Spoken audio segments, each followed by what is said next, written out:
Bom dia, gente! Muito bom dia! Muito bom ver cada um de vocês aqui. Não sei se você já fez isso, de dar um abraço, um aperto de mão, um cumprimento, conhecer quem você não conhece, saber quem é essa pessoa que está do seu lado, de repente você não sabe, não conhece, nunca viu. De repente pode ser o príncipe encantado que você estava esperando. De repente pode ser aquela princesa que você estava sonhando. De repente pode ser um sapo que vira príncipe, não sei. De repente é uma nova amizade, uma nova pessoa que você não conhece. Você pergunta para ela o nome, pergunta para ela se ela é a primeira vez que ela está vindo aqui, se ela já vem aqui há muito tempo, há algum tempo. Pergunta para ela quanto ela ganha. Não, também quanto ela ganha não precisa. Aí já é demais. Mas pelo menos você dá um abraço nessa pessoa. Já fez isso, já? Eu estava tocando ali, não fico prestando muita atenção, fico mais ligado ali na música, não fico, se convidaram você para fazer isso. Se você não fez, faça isso agora. Pergunta o nome dessa pessoa, pergunta de onde ela vem. Eu sei que tem gente de Goiânia visitando a gente hoje, do nosso grupo de conexão lá em Goiás, estão visitando a gente. Cadê o pessoal de Goiânia? Está aqui, que legal, sejam bem-vindos, muito bom, muito bem-vindas, muito legal a gente está recebendo o pessoal. Pessoal que acompanha a gente pela internet, que acompanha aqui no Rio de Janeiro, fora do Rio de Janeiro, em outro estado, em outras cidades e até em outros países. Eu sei que tem gente acompanhando a gente na Suíça, em Portugal, na Espanha, na França, nos Estados Unidos, no Japão. Isso é o pessoal que vai comunicando com a gente, dizendo: olha, eu estou aqui do Japão, estou acompanhando e tal, não sei o quê. A gente fica sabendo. Se você está acompanhando esse encontro em algum outro lugar fora do Rio de Janeiro, ou mesmo no Rio de Janeiro, você não está aqui presente ao vivo e a cores, bota um comentário aí na internet. Tem um pessoal que acompanha a nossa igreja online, funciona, e tem um pessoal que está pronto para orar por você, receber o seu motivo de oração, conversar com você, encaixar você, quem sabe, num grupo de conexão virtual, ou se existe um grupo presencial na cidade onde você está. Se não existe, comece. Deixa eu até fazer uma pergunta. Você já começou a fazer, se você por um acaso ainda não frequenta um grupo de conexão, já começou a fazer um grupo de conexão familiar na sua casa? Você, os filhos, família, parceiro, parceira, companheiro, o pessoal que está ali junto com você, que mora com você. Você já está fazendo isso, por um acaso? Aquilo que antigamente o pessoal chamava de culto doméstico. Você se junta com a família, canta uma música, ou se ninguém canta, não sabe as músicas, você bota no Spotify. Tem música da Nova, nessas plataformas aí digital. Você coloca ali nas plataformas digitais, você coloca ali, acompanha, vai junto, faz uma oração. Se você ainda não está fazendo isso, você está em pecado mortal. Você precisa lembrar que nós estamos encorajando você a fazer grupos de conexão familiar, aquele encontro da família semanal, para pelo menos uma vez por semana você se encontrar com a sua família. Quem sabe na hora do jantar, na mesa, para estar junto, ter comunhão, conversar, olhar no olho um do outro, saber das crianças, como é que estão o dia, os adolescentes, como é que foi o dia, o que está acontecendo na escola, o que está acontecendo na faculdade, o que está acontecendo na vida. A gente tem que ter essa interação. Por quê? Porque o mundo é mau, está de olho na família, para a destruição da família. Isso não é um plano que você pensa assim: não, isso é coisa da esquerda, os comunistas. Não, isso é um plano do inferno. Destruir família é um plano do inferno. E ele já faz isso, o diabo já faz isso, muito antes aí de qualquer ideologia política. Isso é uma coisa que a gente tem que estar alerta. Nós temos que valorizar a nossa família. Pelo menos nós 4 concordamos com isso, amém. Amém. E hoje a gente está começando o seminário sobre vida financeira abundante, prosperidade, e não envolve só finanças. A gente vai ter uma mensagem agora de manhã, à noite já é uma mensagem diferente. Eu sei que existe uma dificuldade para você estar frequentando aqui todos os dias, porque a gente vai estar aqui hoje, agora pela manhã, depois à noite, depois segunda, terça, quarta, quinta, a gente dá um intervalo na sexta e no sábado, e no domingo que vem a gente encerra de manhã e de noite também com 2 mensagens diferentes. São 9 mensagens em que a gente vai ministrar sobre prosperidade, vida abundante. Vida abundante. E eu entendo que existe uma dificuldade porque a gente tem um estacionamento que é pago e é um preço muito alto, mas a gente, pelo menos, não sei para quantos dias, não sei se para hoje, para amanhã, segunda, terça, quarta e quinta, A gente já arrumou um preço especial para o estacionamento. Vai ficar um pouco mais barato, para facilitar a sua vida, para você poder... Vai ser de graça. Aleluia, vai aumentar as ofertas na igreja. Vai ser de graça. Então você pode vir na segunda, na terça, na quarta e na quinta, que você pode vir de carro que não vai pagar nada. A gente já conseguiu isso aí, a Carla já conseguiu isso aí junto lá com o pessoal da administração. E hoje, agora pela manhã, e depois, mais tarde à noite, a gente está lançando alguns fundamentos aqui sobre prosperidade. São fundamentos para você entender, porque no final, no domingo que vem, a gente fecha como se estivesse encaixando peças num quebra-cabeça. Então tem coisas que talvez hoje, pode ser, que você hoje, amanhã, terça, você ouça coisas que fiquem algumas pontas soltas. E você fique com alguma dúvida em relação a algum versículo que foi citado, ou que não foi citado, que você lembrou. Calma, que no domingo que vem, você vai ver que tudo vai se encaixar. Todas as respostas vão ser respondidas. E se não forem, se ainda sobrar alguma dúvida, a gente vai dar um jeito de fazer essa dúvida ser sanada. A gente está... Aliás, eu prometi, ainda não fiz, uma quarta-feira, da gente vir aqui, e eu vir sem esboço, sem pregação, vir só para tirar dúvida. Para qualquer pergunta sobre quase qualquer assunto, né? Também nem tanto, mas tirar dúvidas. Eu vou marcar, porque a gente tem feito muitas reuniões durante a semana com os pastores de campos, e aí isso acontece justamente na quarta-feira. Mas a gente vai tirar uma quarta-feira para fazer aqui uma sessão só de perguntas e respostas, tá? E os homens da igreja, cadê os homens da igreja? Amém. As únicas estão arrebentando, né, gente? Fizeram um encontro aqui, fizeram aqui uma conferência, que elas arrebentaram com a boca do balão. Foi um negócio assim, fantástico, maravilhoso. Aí eu falei com o pastor Jorge, que eu vi ele por aqui em algum canto. Se escondeu ali, né, Jorge? Teu lugar é aqui na frente, né? Está certo.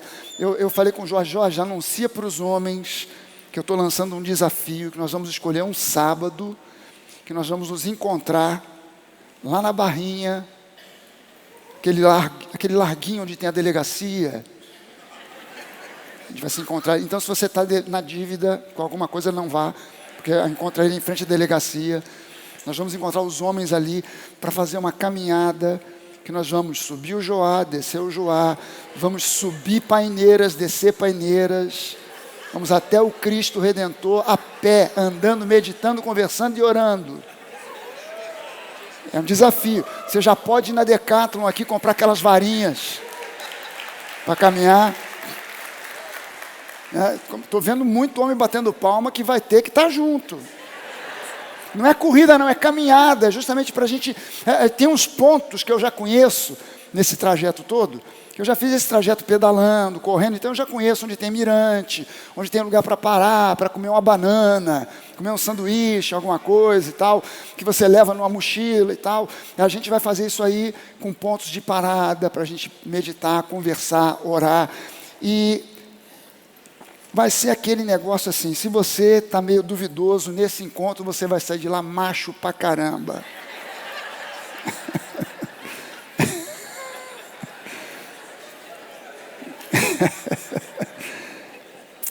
Livres para prosperar. Nós somos livres para prosperar. É preciso que a gente entenda, porque o título, inclusive, o subtítulo, Entendendo prosperidade bíblica de modo bíblico. E eu botei esse texto, o pessoal da comunicação até perguntou para mim, pastor, é isso mesmo? E fizeram algumas sugestões, falaram, não, eu sei que às vezes o senhor faz uns negócios, pastor, propositadamente, mas é isso mesmo. Eu falei, não, é isso mesmo. Entendendo prosperidade bíblica de modo bíblico. Por quê? Porque a igreja hoje não entende mais prosperidade dentro do contexto bíblico. Já se tem um preconceito danado em muitos lugares sobre a palavra de prosperidade. Não é o evangelho da prosperidade, é o evangelho. No evangelho se inclui prosperidade como se inclui cura, como se inclui família abençoada, tudo isso faz parte do pacote que foi conquistado para nós na cruz do Calvário.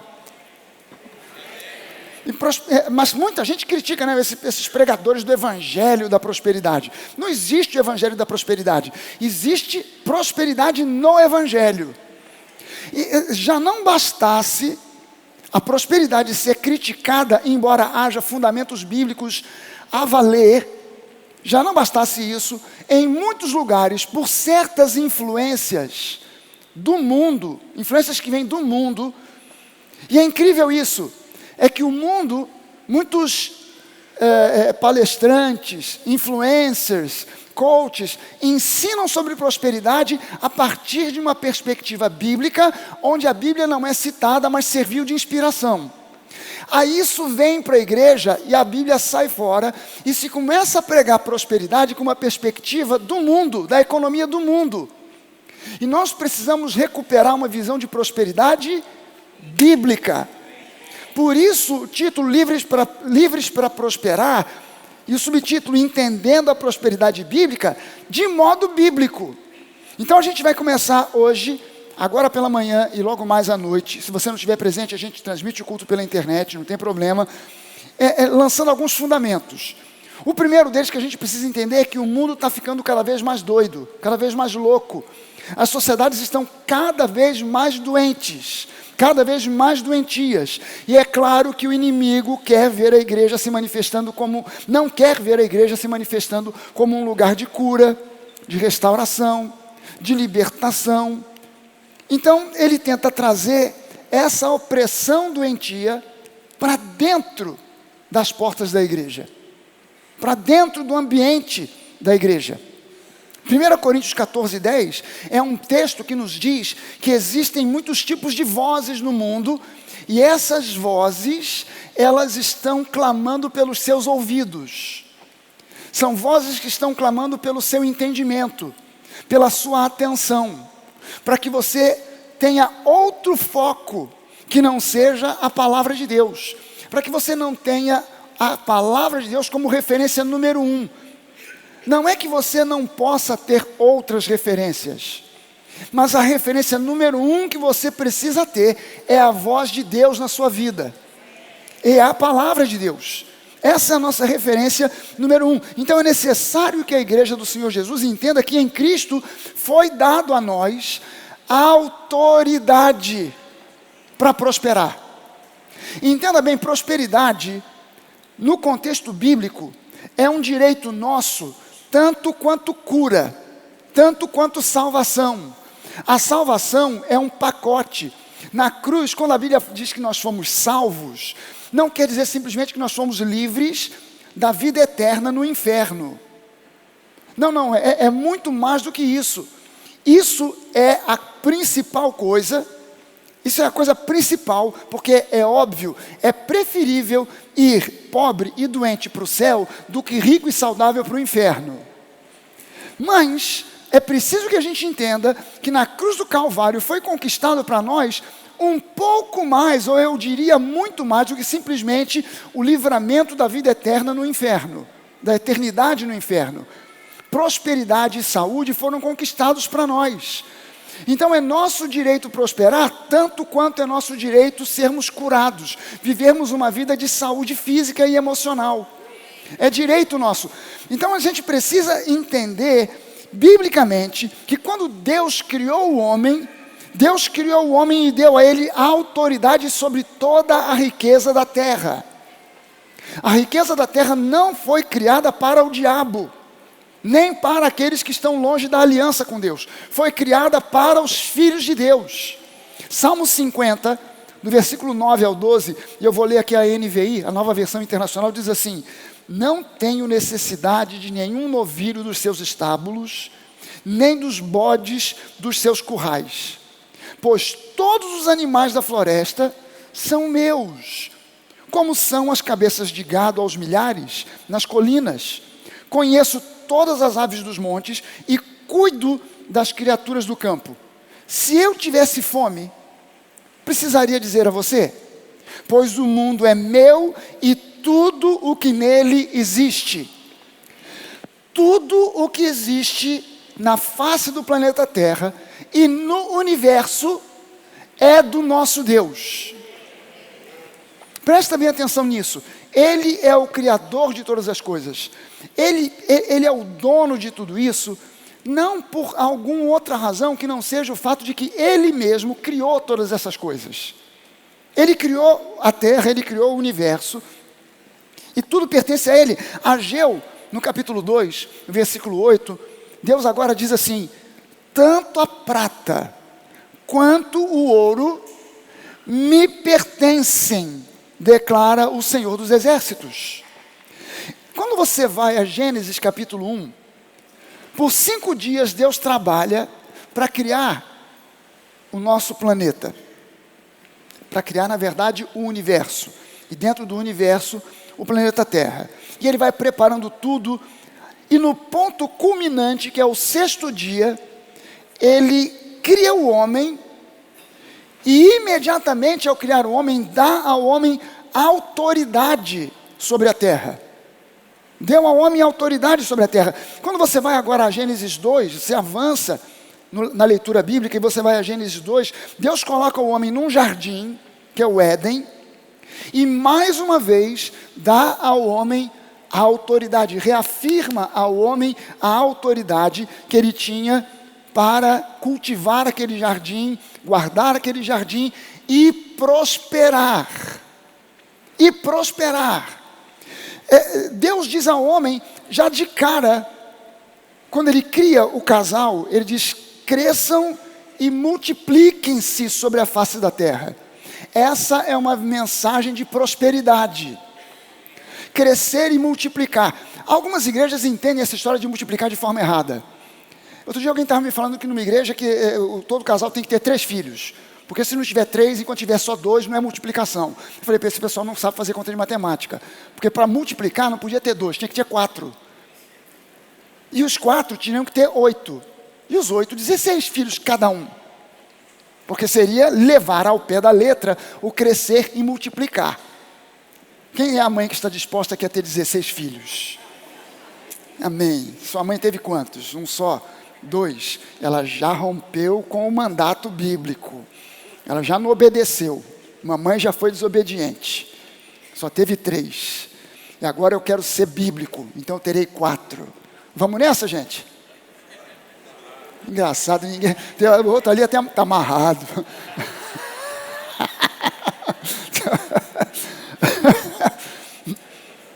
Quando Deus dá essa... É uma ordem que Deus dá ao homem.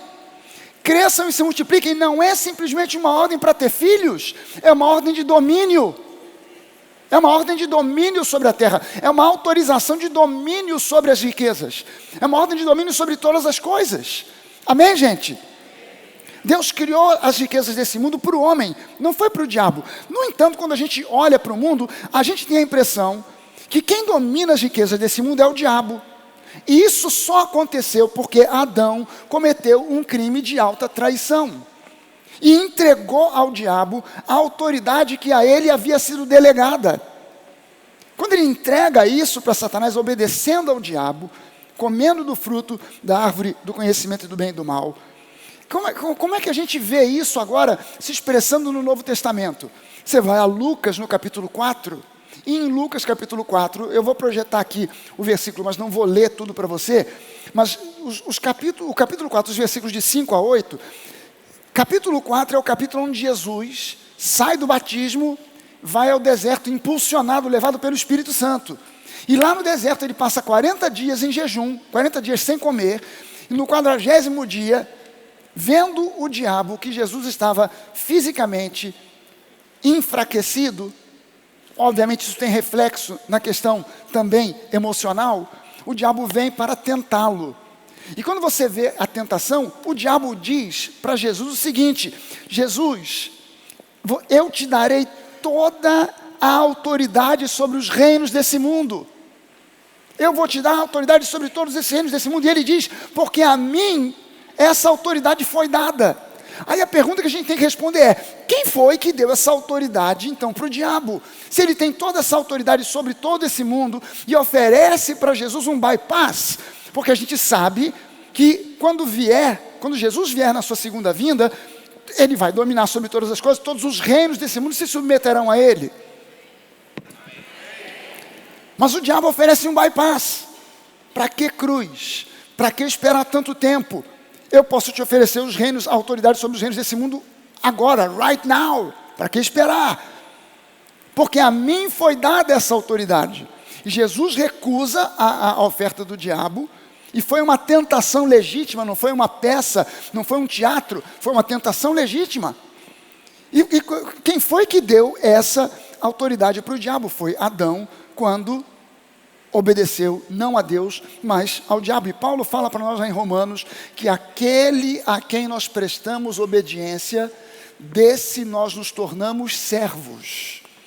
Então Adão entregou essa autoridade, mas agora essa autoridade foi perdida, e por isso, lá em 2 Coríntios 4, no versículo 4, diz que o diabo é o Deus desse mundo. Deus com D minúsculo. Então, quando Deus entrega essa autoridade a Adão, lá atrás, quando ele entregou essa autoridade para ele governar sobre a terra, dominar sobre a terra, crescer e multiplicar, dominando toda a terra, Deus estava dizendo: Adão, você agora é o Deus desse mundo. Nesse sentido, você entende? Adão não era Deus, nunca foi Deus, mas no sentido de ter aquele que gerencia, aquele que domina. Quando Adão entrega essa autoridade ao diabo, o diabo agora passou a ser o Deus desse mundo. Um Deus com letra minúscula, mas aquele que tem a autoridade. Colossenses capítulo 1, nos versículos 12 e 13, Paulo diz assim: dando graças ao Pai, que nos tornou dignos de participar da herança dos santos, no reino da luz, pois Ele nos resgatou do domínio das trevas e nos transportou para o reino do seu Filho amado. Ele nos resgatou do império das trevas. Essa palavra império, que aparece aqui no versículo 13, no grego é exousia. E exousia literalmente significa autoridade, poder, autoridade. Então, quando você lê aqui dizendo que ele nos resgatou do domínio ou do império das trevas, ele nos resgatou da autoridade. Então, o diabo, ele é o Deus desse mundo, ele ainda tem autoridade sobre a economia, o sistema desse mundo, mas ele já não tem mais autoridade sobre a nossa vida, nós que estamos em Cristo. É importante entender isso, que nós estamos vivendo dentro do reino das trevas, num outro reino. É um reino que existe dentro de um outro reino. É um reino que, conforme se expande, conforme cresce, ele vai dominando, ele vai ocupando o espaço que foi conquistado por Jesus. Veja bem o seguinte: nós como igreja, nós não somos um exército de guerra. Nós não somos um exército de combate. Nós somos um exército de ocupação. O nosso exército de combate foi um exército de um homem só. As pessoas hoje estão querendo combater o combate que Jesus já combateu há 2000 anos atrás. Querendo ocupar o lugar que só Jesus tem e só Jesus pode. Não, nós somos soldados do Senhor, guerreiros do Senhor e tal. Tem até hino, coisa na harpa cristã, os guerreiros. Eu nem conheço esses troços. Você que é muito velho de igreja conhece.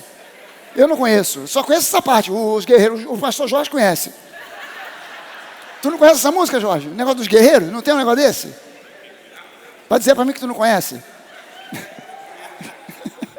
Não sei, eu sei que tem uma música que fala, começa assim, os guerreiros. Não sei, mas veja bem o seguinte: que tipo de guerreiros somos nós? Nós não somos um exército de combate. O exército de combate de Deus foi um exército de um homem só. Jesus, ele combateu o combate e nos transportou das trevas para a luz. Nós somos hoje um exército de ocupação. Então Jesus, ele varreu o inimigo do mapa, ele derrotou o diabo. Você e eu não temos que andar por aí com medo do diabo, com receio de demônios, querendo saber o nome de demônios. Não, pastor, por que está acontecendo na minha vida? Ouça bem uma coisa, só existe uma pessoa no universo inteiro que pode dar autoridade ao diabo ou a algum demônio para perturbar a sua vida. Só uma pessoa, chama-se você. Quando você dá espaço para o medo, para doutrinas erradas, quando você começa a crer de forma errada, você está abrindo uma brecha por onde o diabo e os demônios podem vir para te oprimir. E aí você acha que é você que tem que resolver o problema. Em parte é. Qual é a solução do problema? Deus, eu desisto de crer errado. Eu desisto de dar fama ao diabo. Eu desisto de colocar foco de luz em cima dos demônios. E eu resolvo olhar para o autor e consumador da minha fé. Eu decido olhar para Jesus e somente para Jesus, ainda que o diabo faça uma barulheira tremenda à minha volta, através de circunstâncias, tentando gerar em mim sentimentos, eu não cederei a essa tentação. Eu continuarei olhando para Jesus, falando sobre Jesus, comentando sobre Jesus, clamando o nome de Jesus, exaltando Jesus, colocando Jesus no centro de todas as coisas, e Ele me colocará de pé.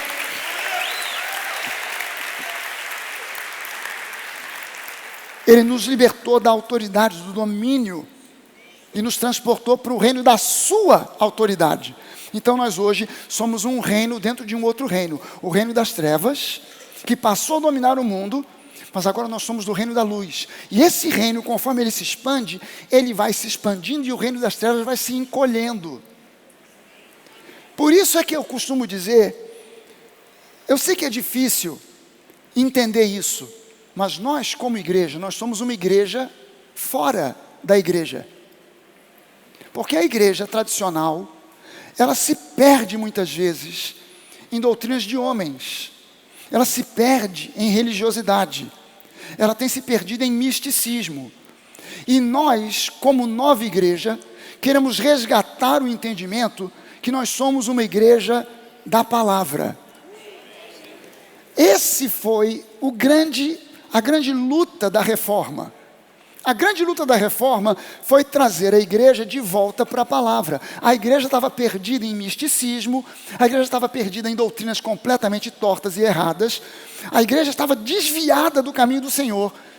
E de repente, não foi Lutero quem criou isso. Antes de Lutero, a reforma foi uma estrutura, algo que veio se desenhando durante séculos. 100 anos antes de Lutero, um homem chamado Johann Hus. Esse homem foi um homem de fundamental importância para a reforma que veio acontecer e foi datada 100 anos depois. Ele propôs as mesmas coisas, ou quase as mesmas coisas que Lutero. Quase as mesmas coisas. Aí a igreja, o Vaticano, convidou esse homem para ir até Roma, explicar o que ele estava vendo de errado e o que ele achava que seria o correto. E quando ele chega, ele diz, eu vou. O pessoal, os amigos dele disseram, não vá, Johann, não vá, isso é uma armadilha. Ele falou, não, eu vou. E ele foi. Quando ele chegou em Roma, ele não abriu a boca para defender uma tese sequer, porque já o prenderam e o condenaram à fogueira. E ele foi colocado numa estaca para ser queimado vivo. Naquela estaca, quando começaram a acender o fogo, ele disse, hoje vocês estão assando esse cisne. O nome Hus significa cisne. Ele disse, hoje vocês estão, aliás, é cisne mesmo, Jorge? Ganso, perdão. Ganso. Vocês hoje estão queimando, assando esse ganso. O Jorge é meu consultor teológico. Vocês hoje estão assando esse ganso, mas virá um tempo em que virá um cisne que vocês não conseguirão deter. 100 anos depois veio Martinho Lutero. E a maior burrice que o Vaticano fez foi excomungar Lutero. Porque ela havia absorvido tantos outros que propuseram reformas, que foram sendo absorvidos, e a Igreja Católica foi tendo também as suas denominações, franciscanos, jesuítas, marianos, dominicanos, e nós hoje seríamos católicos luteranos. Mas fizeram essa burrice de excomungar o homem. Resultado, a igreja, mais uma vez, ela se dividiu. Ela já havia se dividido antes. Igreja ortodoxa russa, grega, e agora, mais uma vez, ela se divide um pouco mais. E quando ela se divide, ela passa a ser a igreja fora da igreja. Nós somos hoje classificados como evangélicos, mas dentro da igreja evangélica nós somos uma igreja fora da igreja.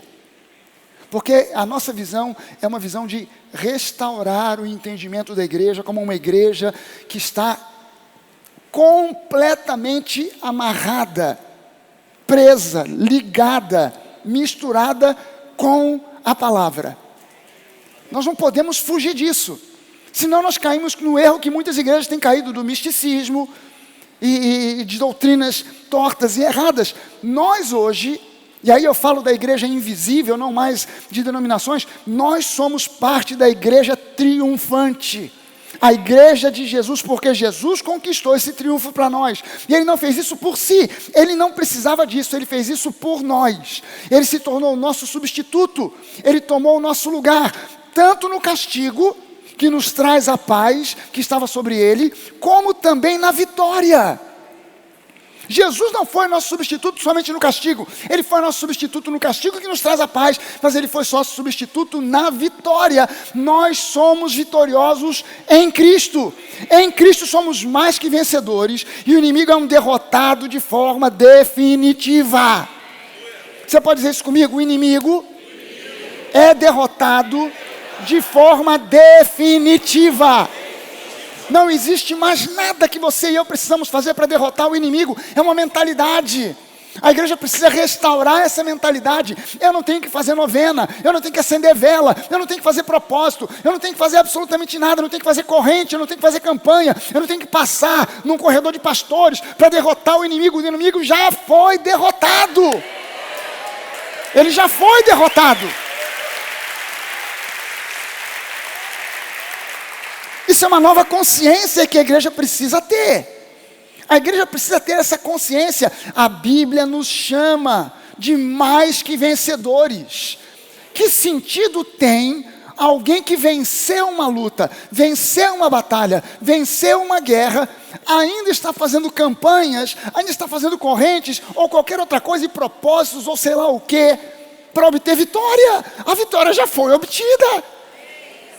Nós somos agora um exército de ocupação. Então, se eu não estou andando em vitória, é porque eu ainda não ocupei o lugar que Jesus conquistou para mim.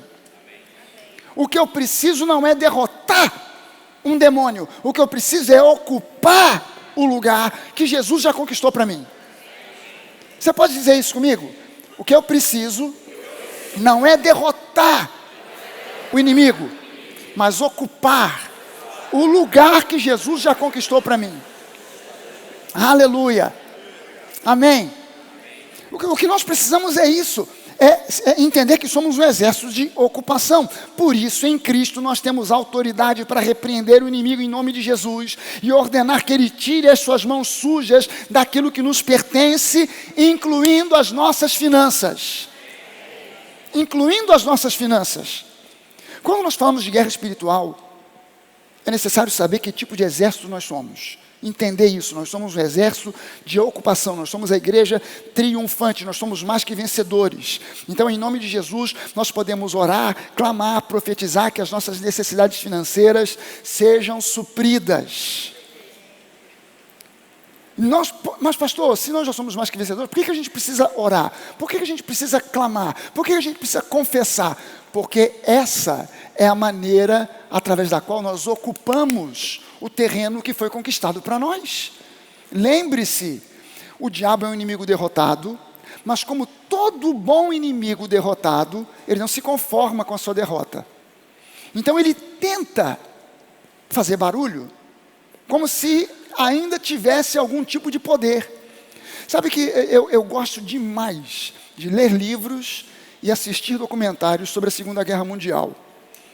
E um episódio que é ao mesmo tempo interessante e trágico, é que depois de terminada a guerra, o eixo foi derrotado, os alemães, italianos, japoneses foram derrotados. Os japoneses demoraram um pouco mais de tempo, ainda quiseram implementar uma guerra no Pacífico, esticaram um pouquinho mais, mas foram derrotados.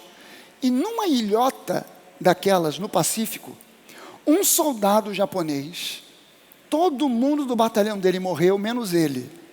E ele nunca ficou sabendo que a guerra tinha terminado. Ele passou até os anos 60. Imagina só, a guerra termina em 45. Ele passou até os anos 60 se escondendo, e cada vez que ele ouvia o som de um avião passando, ele entrava num buraco, pegava a sua arma e ficava lá pensando que era o inimigo vindo para trazer bomba, e ele ali pensando que ainda estava em guerra durante aquele tempo todo, tentando combater, e a guerra já tinha acabado. A guerra já tinha ido embora. Quando encontraram esse homem, foi uma dificuldade chegar perto dele, porque ele achava que, não, é um inimigo, está vindo para me matar, então eu vou morrer, mas vamos levar 20 comigo. Foi uma dificuldade.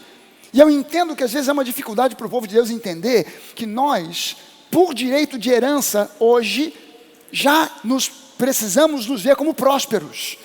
Eu não tenho que esperar a minha conta bancária encher. Eu já sou próspero. Eu não estou lutando nessa guerra, porque eu não posso ser como esse japonês, que a guerra acabou em 45, nos anos 60 ele ainda estava lá procurando o inimigo. Eu não tenho que procurar o inimigo, eu tenho que ocupar o espaço que Jesus já conquistou para mim. E como é que eu conquisto esse espaço? Orando, clamando, confessando a palavra. Confessando a palavra. Nesse mundo, nós estamos nesse mundo, mas nós não somos desse mundo. A nossa fonte de sustento é divina, não é diabólica. Nós somos embaixadores de Cristo, e o nosso sustento vem de Cristo, vem do trono da graça. Do trono da graça. Agora, eu preciso entender que no céu não existem notas de real, de dólar ou de euro. No céu não tem dinheiro. Então, há princípios bíblicos que são mostrados para nós, simbolizados na antiga aliança, esclarecidos na nova aliança, que mostram para nós como nós ocupamos o espaço que foi conquistado, o terreno que foi conquistado por Jesus para cada um de nós. Lucas capítulo 6, versículo 38, Jesus diz o seguinte: deem e será dado a vocês. O quê? Boa medida, recalcada, sacudida, transbordante, generosamente lhes darão. Porque com a medida com que vocês tiverem medido, vocês serão medidos também. Então o que isso aqui está dizendo? O que esse texto está dizendo? Quando Jesus diz, generosamente lhes darão, ele não disse generosamente Deus lhes dará. Ele está dizendo que você, se tornando uma pessoa do reino, e absorvendo uma mentalidade de generosidade, Deus tocará no coração de pessoas que lhes darão. Porque no céu não tem dólar, não tem euro, não tem real. Isso é daqui da terra. Então Deus não tem para jogar uma nuvem. Eu já orei pedindo a Deus, manda essa nuvem, Senhor. Uma nuvem de dólares que vem e chova sobre a minha cabeça. Em nome de Jesus. A nuvem não veio, não apareceu. Aí eu troquei a moeda, manda de euro, Jesus. Não tem dólar, manda euro, é melhor ainda, aleluia. Não veio, aí eu mudei a moeda, falei, não tem problema, Senhor, pode ser real mesmo, está servindo. Está desvalorizado, mas eu aceito. Não veio a nuvem. E por que não veio a nuvem? Porque no céu não tem dólar, não tem euro, não tem real. Isso é coisa da terra. O dinheiro é só uma comodidade que o homem inventou para facilitar trocas. Você e eu não vivemos mais na época do escambo. Embora a gente ainda faz uns rolos por aí, não é, gente? Aleluia. O pessoal da guitarra sabe como é que é. Você olha lá na internet, estou vendendo uma guitarra, uma Stratocaster, Fender e tal, não sei o quê, 10 mil reais. Aí você já manda uma pergunta para o cara, você aceita um rolo? eu te mando aqui um pedal, eu te mando aqui 3 cabos, eu te mando não sei o quê, e tal, aí o camarada manda de volta, não aceito nada, só dinheiro. De vez em quando a gente fala, mas a gente não vive mais na época dos campos, a gente vive basicamente na época do dinheiro, que é só uma comodidade que o homem inventou. Não foi Deus quem inventou o dinheiro, Deus inventou a riqueza. O dinheiro é uma invenção humana, só para facilitar a vida do homem. É uma representação. O dinheiro é só uma representação das riquezas que o nosso Deus, que é o nosso Pai, criou. Então nós podemos e devemos usar a autoridade conquistada por Jesus, por nós, para determinar que as riquezas criadas pelo nosso Pai sejam liberadas sobre nós e que todas as nossas necessidades financeiras sejam supridas. Nós podemos orar por isso, nós podemos clamar por isso, nós podemos confessar isso, e nós devemos fazê-lo. Ouça bem o seguinte: prosperidade, é óbvio, não é simplesmente o resultado daquilo que eu ouço, mas é em especial o resultado daquilo que eu faço com aquilo que eu ouço. Ouvir sobre prosperidade é fácil, difícil é colocar em prática. Então vamos ver aqui alguns pontos. O que eu falei até agora é só a introdução da mensagem, agora que eu vou começar a pregar mesmo.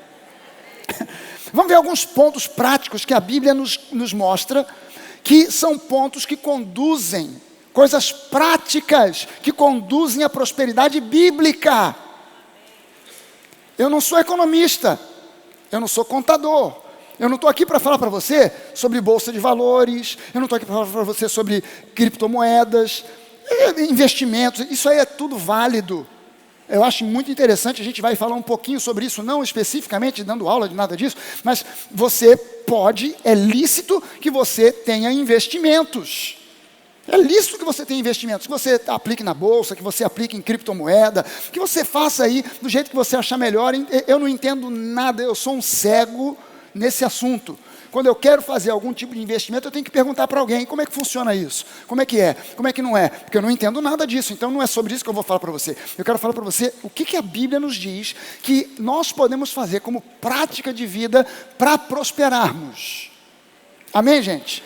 Primeira coisa, número 1, Deus, na sua palavra, Ele promete abençoar o trabalho das nossas mãos. Levante uma das suas mãos e diga isso: Deus prometeu abençoar o trabalho das minhas mãos. Aleluia! Você pode apresentar suas mãos a Deus agora?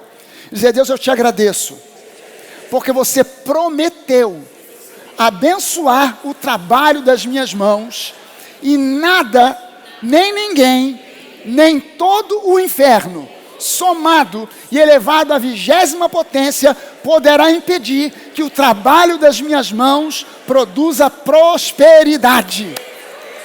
Em nome de Jesus. Aleluia. Gente, Deuteronômio 28, no versículo 12, diz assim: o Senhor abrirá o céu. O Senhor abrirá o céu, o depósito do seu tesouro, para enviar chuva à sua terra no devido tempo e para abençoar todo o trabalho das suas mãos. Vocês emprestarão a muitas nações, e de nenhuma tomarão emprestado. Você vai agora no Novo Testamento, 2 Tessalonicenses, segunda epístola de Paulo aos Tessalonicenses, no capítulo 3, os versículos de 6 a 10, Paulo diz assim: irmãos, em nome do Senhor Jesus Cristo, nós ordenamos que se afastem de todo irmão que vive ociosamente, e não conforme a tradição que vocês receberam de nós, pois vocês mesmos sabem como devem seguir o nosso exemplo, porque não vivemos ociosamente quando estivemos entre vocês, nem comemos coisa alguma à custa de ninguém. Ao contrário, trabalhamos arduamente e com fadiga, dia e noite, para não sermos pesados a nenhum de vocês. Não porque não tivéssemos tal direito, mas para que nos tornássemos um modelo para ser imitado por vocês, para nos tornarmos um modelo. Agora olha só o versículo 10. Quando ainda estávamos com vocês, nós ordenamos isto, 2 pontos. Se alguém não quiser trabalhar, não tem problema, mas também não coma. Não quer trabalhar? Não tem problema nenhum. Problema nenhum, nenhum, nenhum. Deite numa rede, descanse. Mas também não coma. O estômago vai roncar. Mas o que é um estômago roncando diante de uma tranquilidade destas?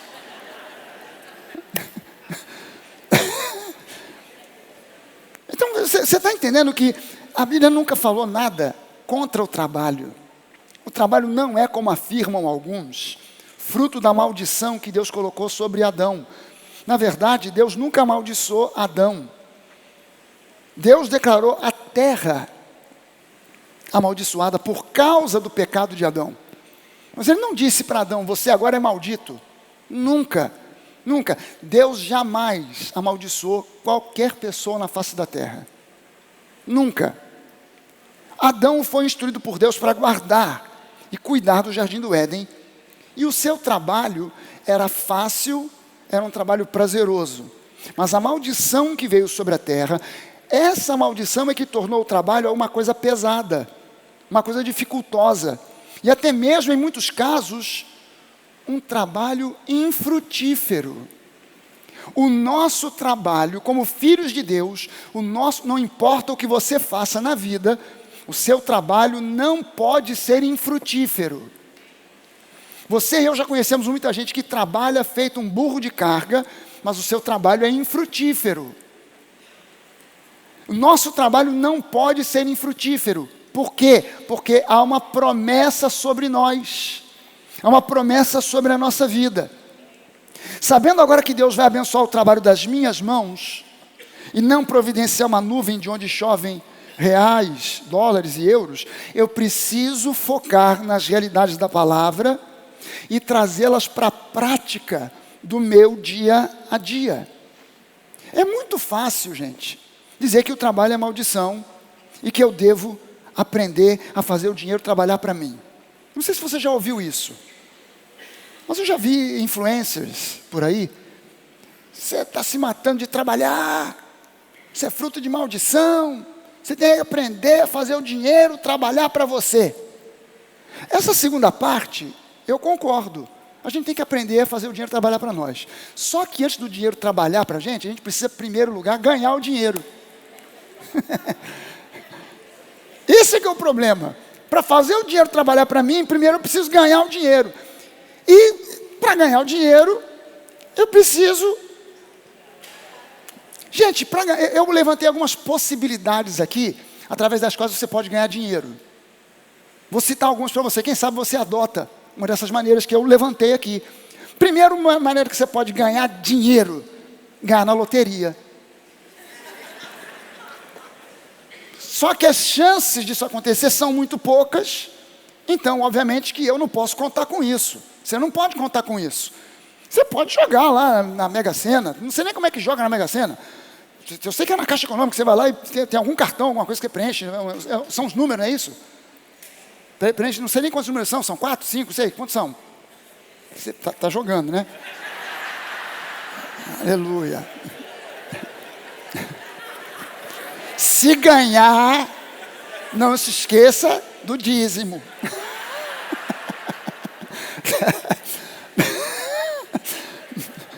Você não pode contar com a loteria. Ainda que você jogue, você não pode contar com a loteria, porque as chances são muito poucas.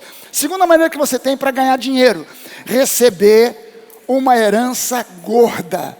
Uma boa herança. É privilégio de poucos.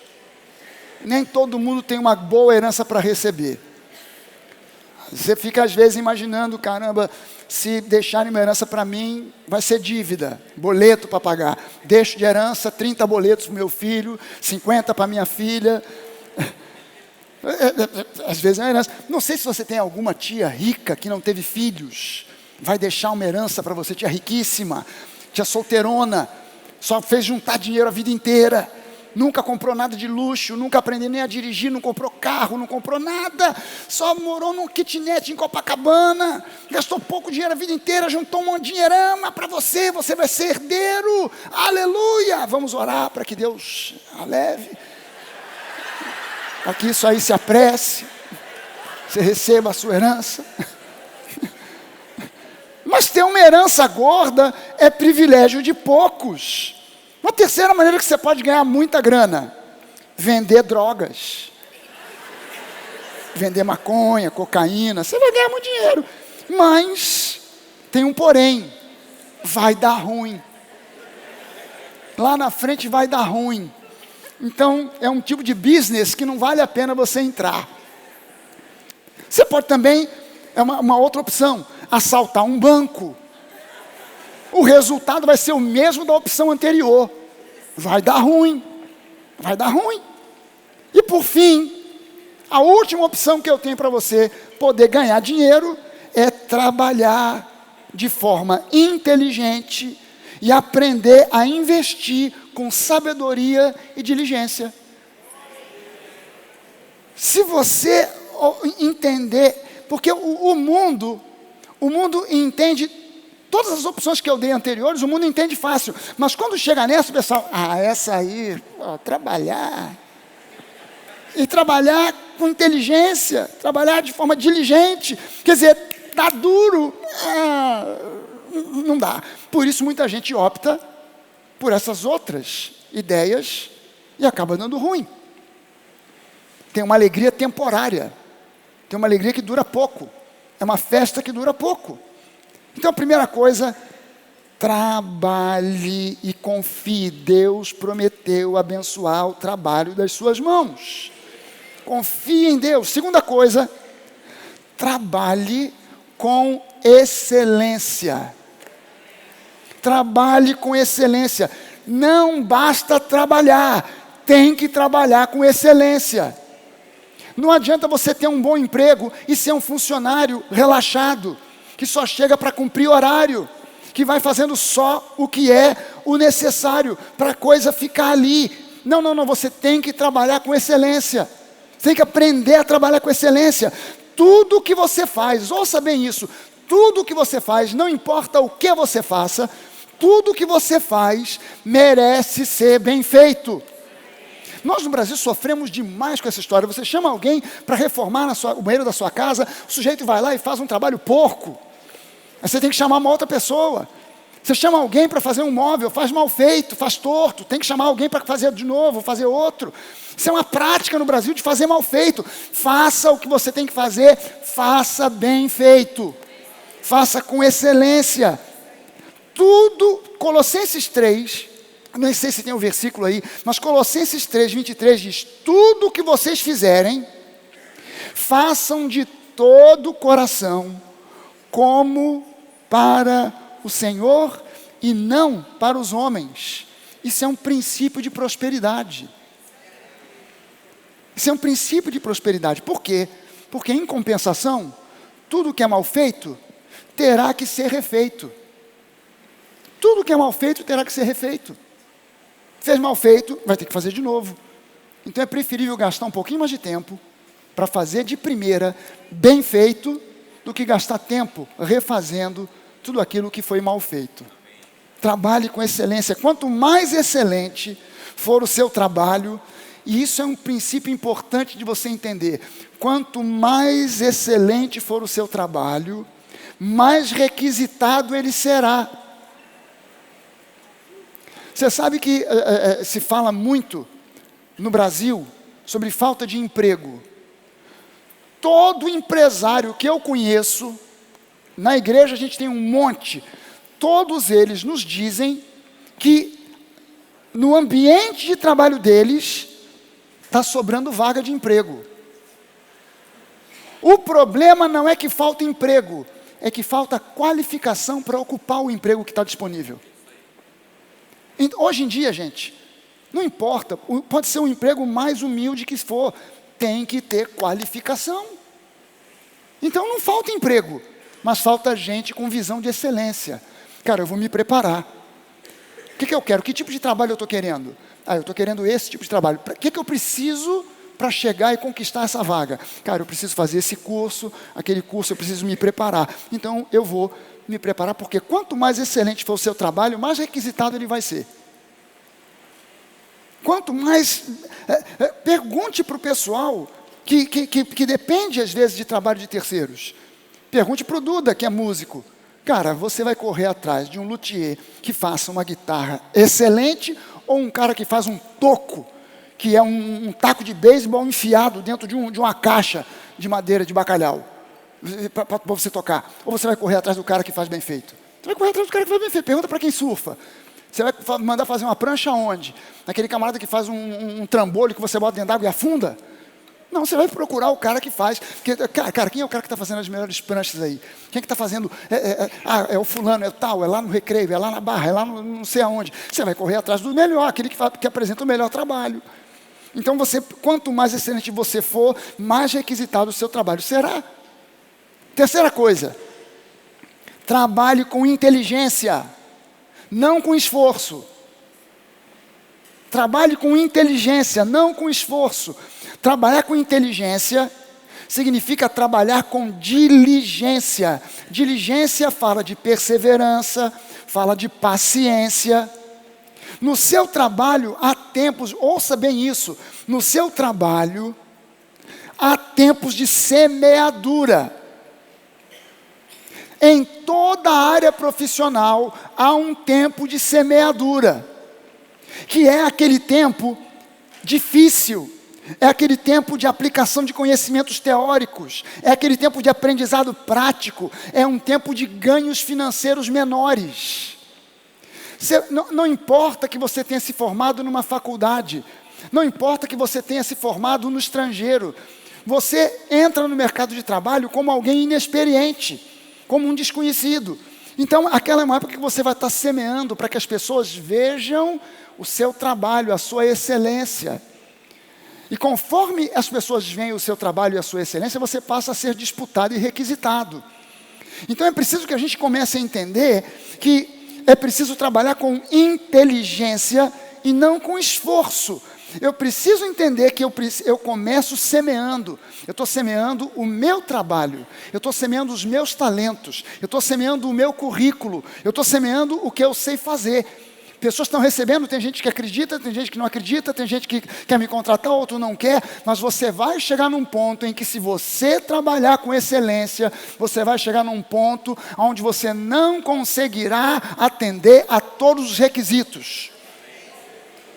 Você não conseguirá atender a todos os requisitos, porque vai ter gente te chamando e você, olha, infelizmente a agenda está lotada, não dá. Por quê? Porque você passa a ser reconhecido como alguém que é excelente, que faz com excelência, que faz com cuidado, que faz bem feito.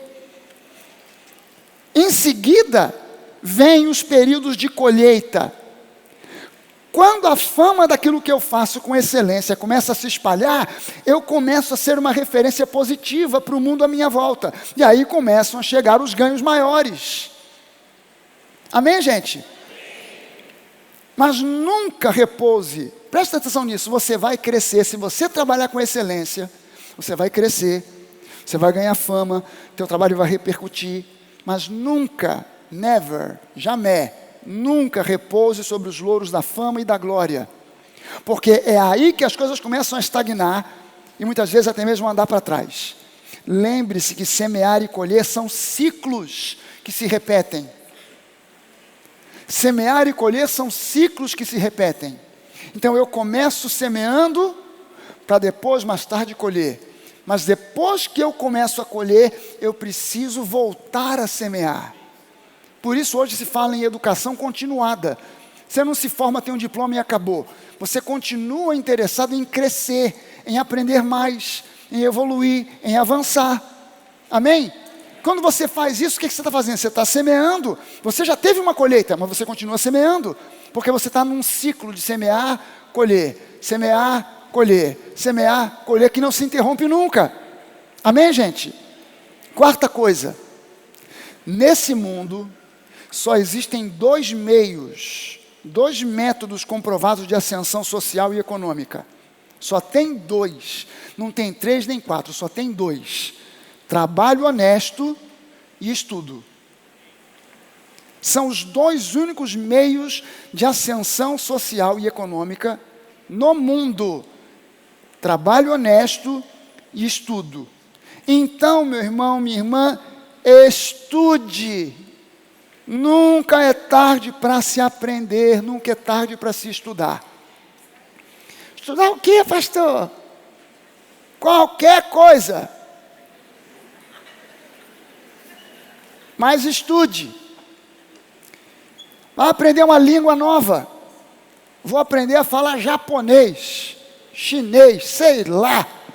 Ah, pastor, nem inglês eu falo. Tu já está na dívida, tu já está no atraso, tu já devia estar fazendo algum curso de inglês.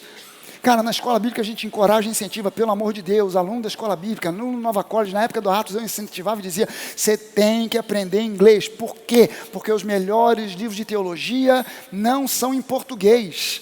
Agora a gente está começando a ter um pouquinho mais de livros traduzidos, mas livro de teologia não é economicamente interessante, não vende muito, não é best-seller.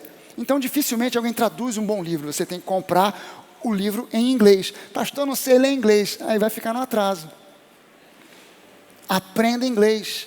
Pastor, mas eu já até fiz curso, mas não consigo falar direito.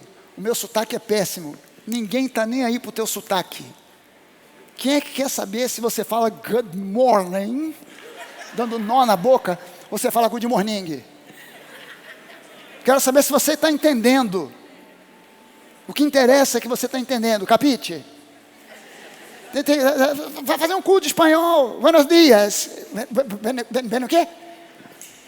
Não, vai aprender alguma coisa. Tem curso de graça aí que não a valer. Estudar acrescenta bagagem cultural, previne Alzheimer e te prepara para o progresso. Então, pelo menos por um desses motivos, faça. Estude. Quinta coisa, mantenha-se atualizado. Mantenha-se atualizado. Pesquise, se informe, faça cursos, ouça bons conselhos, dê atenção a quem te entende a quem entende mais do que você. Outro dia eu estava conversando com uma pessoa que aprendeu numa outra igreja que você não pode nunca pedir conselho ou orientação para uma pessoa mais nova. Eu falei, de onde tirou essa ideia? Quer dizer, o sujeito de repente é mais novo que eu e entende muito mais. Gente, eu não tenho vergonha nenhuma de admitir que o meu neto, Vicente, de 8 anos de idade, entende muito mais de internet do que eu. Chega para mim às vezes, eu estou no computador, ele chega para mim, vovô, bota não sei o que, eu falo assim, meu filho, isso eu não sei, não é fácil, aperta aqui, aí aparece. Eu falo, meu Deus, que vergonha. O moleque sabe mais. Eles já nasceram com isso na mão, né? Já nasceram com a internet na mão. A gente vai aprendendo. Não tenha medo nem vergonha de pedir auxílio e ajuda, ainda que aquela pessoa seja mais nova que você. Mas se disponha a aprender, se disponha a receber orientação. Não dê ouvidos a qualquer coisa, tenha filtro. Não tenha medo de ser inovador, de ser criativo. Não tenha medo de falência. As grandes fortunas que existem no mundo, geralmente o pessoal cita as maiores fortunas da América, dos Estados Unidos, porque é o país mais próspero do mundo, mas as maiores fortunas do mundo, daqueles caras que começaram do zero, não quem herdou, mas aquele cara que começou do zero, esses caras, dizem as estatísticas que esses caras faliram em média 7 vezes. Diz, eu não sei se é lenda urbana ou se é verdade, mas dizem que Thomas Edison, para conseguir fazer uma lâmpada que funcionasse, foram 1000 tentativas. 1000 tentativas. Então já imaginou se o cara desistisse na vez 999? Mas o cara persistiu, porque ele tinha uma convicção, e não, isso pode dar certo, isso vai dar certo. Isso pode dar certo e vai dar certo. Então ele não desistiu porque faliu 1, 2, 3. Ouça bem, você tentou, deu ruim. Tentou de novo, deu ruim.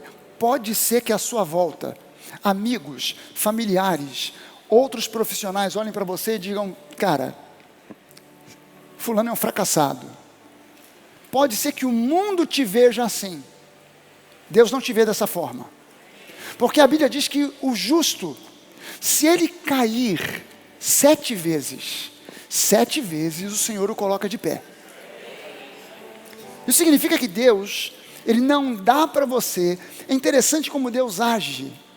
Deus é merecedor de toda a honra, de toda a glória. Ele não podia dar para você um negócio já pronto.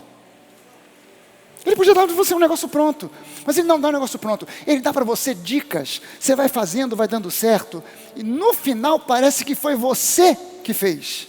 E se você não tiver sabedoria suficiente para reconhecer, cara, foi Deus que me inspirou, foi Deus que me mostrou, a Ele seja a honra, a glória e o louvor.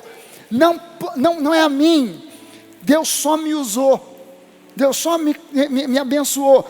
Mas Deus, ele é imbuído de um espírito de humildade tão grande, que Ele não te dá aquilo pronto na mão, Ele vai te dando dicas, orientações, caminhos, para você ir montando, para você ir fazendo, e no final, quando você prospera, muita gente se esquece, cara, a honra e a glória é dEle.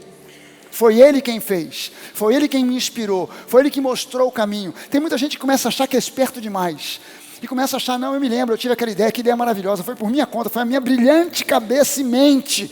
Não, tudo pertence a Ele. Quando você se coloca nessa postura de reconhecer que Ele é o dono do ouro e da prata, Ele é o dono de toda a riqueza, Ele é também o dono de toda a sabedoria, mas que em Cristo, você foi feito com Cristo, sabedoria. Quando você entende que Ele abriu o caminho para que você prospere, quando você se firma na crença, nada vai me impedir de prosperar, porque Jesus já derrotou o espírito da pobreza e da miséria. O espírito, pastor, mas eu fui numa igreja e o pastor falou do espírito de miséria, que a gente tem que botar abaixo, é um principado, é uma potestade. Já foi exposto ao vexame público lá na cruz do Calvário. Eu e você não temos que colocar abaixo coisa nenhuma, nós só temos que invadir o terreno que Jesus já conquistou para nós. Eu quero convidar você para ficar de pé. Nós vamos participar da ceia.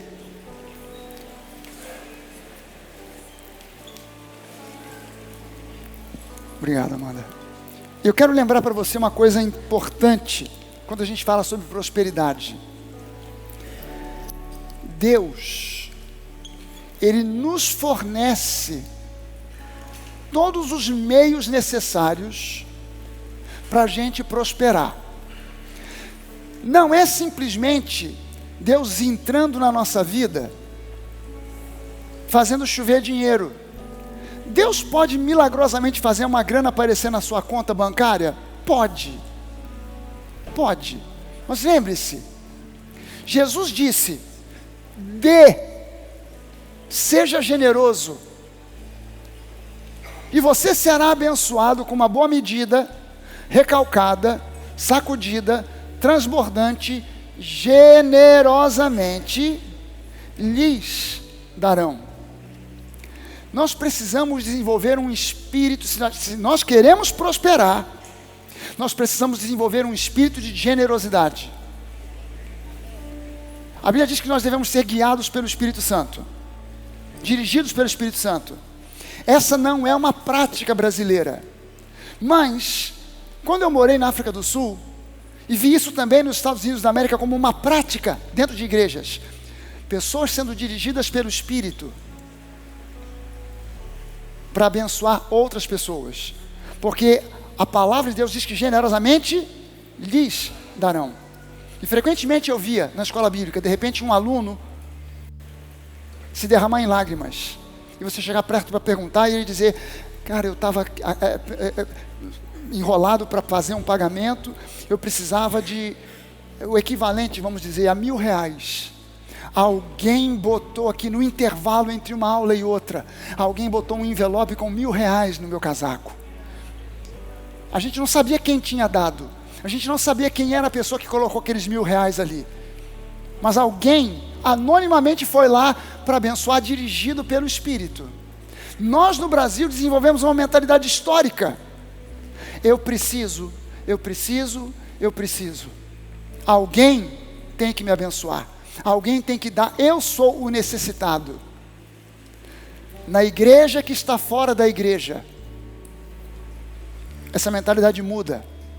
Na igreja que ainda está dentro da igreja supersticiosa, da igreja que cultiva a escravidão, que cultiva o misticismo, nessa igreja que está dentro dessa igreja, a mentalidade é, eu continuo sendo necessitado. Que bom que o pastor vai fazer um culto, uma corrente, uma campanha, a campanha do ouro, que vai chover do céu. Que bom que ele vai fazer, porque eu sou necessitado, eu preciso. Mas na igreja que está fora da igreja, a mentalidade é: eu fui um necessitado, hoje eu sou próspero. O que você tem na sua conta bancária? Eu não tenho nada, mas pela fé, eu não aceito uma mentalidade de pobreza, escassez e necessidade, porque Jesus já conquistou para mim. Eu não sei se alguém vai depositar um dinheiro, dirigido pelo Espírito, vai depositar um dinheiro na minha conta. Eu não sei se alguém vai colocar um envelope com alguns reais na minha bolsa, ou no meu bolso. Eu não sei, mas uma coisa eu sei: o meu Deus vai abençoar o trabalho das minhas mãos. Ele literalmente é o meu pastor e nada me faltará. É uma mentalidade, é uma mentalidade que a gente precisa desenvolver. E eu queria convidar você para participar dessa ceia, olhando e vendo aqui a redenção, os símbolos da redenção, o corpo de Jesus, que foi ferido, que foi moído, e a Bíblia diz que sobre ele, fisicamente, no físico, eu não sei como isso aconteceu, mas a Bíblia diz que fisicamente no corpo de Jesus estava o nosso pecado. Não simplesmente os nossos pecados, mas o nosso pecado estava sobre ele. E obviamente que a Bíblia diz também que ele levou sobre si todas as nossas maldições. E entre essas maldições estava a pobreza, a miséria, a escassez. E eu não vou mais cultivar essa mentalidade. Diga isso comigo: eu não vou mais cultivar essa mentalidade de necessitado. Eu não vou mais cultivar essa mentalidade de pobre coitado. Eu não vou ficar contando para os outros aí dos meus problemas financeiros e outros tipos de problemas, tentando angariar simpatia para a minha causa. Não, eu vou andar de cabeça erguida, porque o meu Deus, Ele vai abençoar a minha vida, Ele vai abençoar o trabalho das minhas mãos, e eu vou prosperar, em nome de Jesus. Não importa o que você faça, não importa o que você faça, dá uma olhada, abra esses canais de TV fechada, de TV paga, e você vai ver que o que não falta hoje, nesses canais, são programas ensinando a cozinhar, programa de receita. Todo mundo aqui já assistiu e assiste programa de receita. E o camarada, e tem uns que não fazem nem receita. Eu queria fazer esse programa, eu vou fazer um programa desse. O cara vai de restaurante em restaurante provando. Ele não cozinha, ele só prova. E ele dá a opinião dele. Bom demais. E você fica assim, babando, querendo ir lá e não pode. O cara está num restaurante na Guatemala. Como é que eu vou chegar na Guatemala? Não dá, mas o cara foi lá para provar. Alguém bancou para ele ir lá. Gente, meu Deus do céu. Meu Deus do céu. Me dá uma grana para eu provar aí qualquer coisa, que eu vou comer buchada de bode, o que for. O que mais tem hoje são programas de receita, de cozinha, de cozinhar. Há anos atrás, se alguém dissesse: cara, eu vou ganhar dinheiro gravando um vídeo, cozinhando lá em casa, passando uma receita. Tu tá maluco, tá doido. Ninguém ganha dinheiro com isso, rapaz, tá maluco? Pois é, não ganhava, hoje ganha. Não importa o que você faça, não importa se você é o faxineiro ou o engenheiro da NASA, não importa, Deus vai honrar o trabalho das suas mãos. Eu quero que você olhe para essa ceia agora e comece a declarar e a confessar: Jesus já levou sobre si toda a miséria, toda a pobreza, toda a escassez, toda a maldição que me amarrava a uma vida financeira escassa, a uma vida financeira miserável, que me amarrava a uma vida financeira limitada. Jesus já levou e eu prosperarei. Senhor, eu quero receber de Ti sabedoria para administrar aquilo que o Senhor colocará nas minhas mãos. Não adianta você enriquecer e não ter sabedoria para administrar a riqueza que Deus te dá. Mas Deus tem uma vida abundante para você.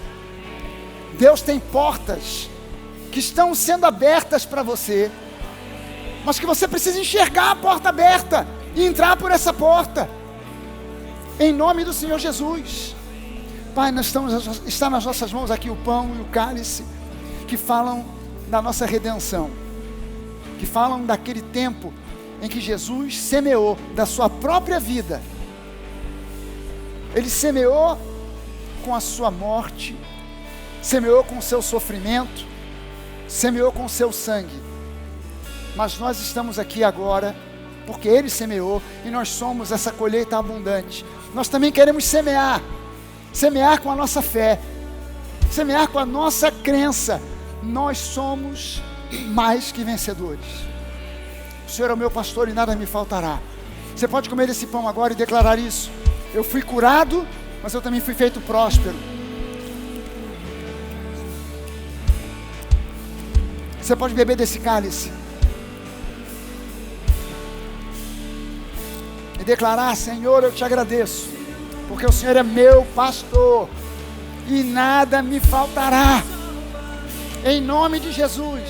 Você pode levantar uma das suas mãos e louvar a Deus, agradecer a Deus pela fé, porque você já sai daqui nessa manhã vitorioso, vitoriosa, sobre a mentalidade da escassez, a mentalidade do pouco, a mentalidade da pobreza, da miséria, em nome de Jesus. Aleluia! Nós celebramos Jesus. Vamos dizer isso.